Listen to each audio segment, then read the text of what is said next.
Ukraine is called the breadbasket of Europe, the dark, fertile soil perfect for wheat to grow. In the past, Ukraine supplied 25% of the wheat to the entire Soviet Union. In fact, the yellow on the country's flag represents wheat.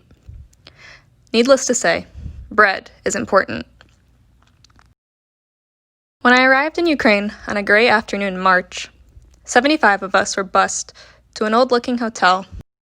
There we were greeted, wide-eyed, by Peace Corps staff in traditional clothes, holding a round loaf of bread and a small bowl of salt.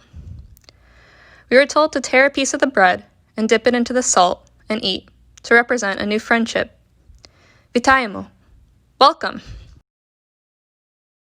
A year later, my family took their first trip abroad to visit me in Ukraine. My community had pulled out all the stops for my family's arrival. My 10th grade class dressed up in their traditional clothes, holding homemade bread made by one of my counterparts. Then, just like I had a year earlier, they ripped off a piece and dipped it in the salt. After, they were whisked into the auditorium for a huge show put on by my students. They presented in English about our town in Ukraine, and of course, it wouldn't be a Ukrainian celebration if there wasn't a variety of different traditional dances.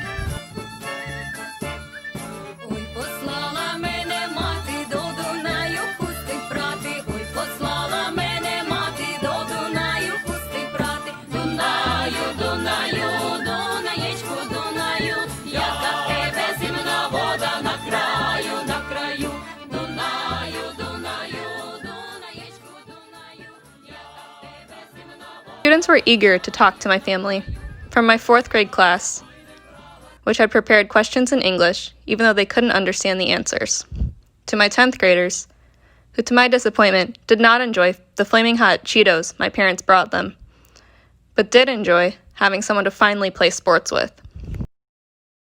At last, we returned to my home, where I lived for 2 years with my host family. My host parents and 2 host sisters gathered with my family in our backyard and played some American football, drank my host mom's homemade wine, while my older host sister and I translated. Language, not an object, amongst family. When I left, my parents hugged me and said, "We aren't worried anymore. You have a family here, and you found a home." A part of me will always be in Sukiryani, drinking tea on the swing in my backyard, and commiserating with my students over the complexities of English grammar. I guess from the first few moments of the bread and salt ceremony, I knew. After all, bread, chleb, symbolizes hospitality, the divine and the essence of life. Salt, sil, symbolizing friendship, which remains eternal.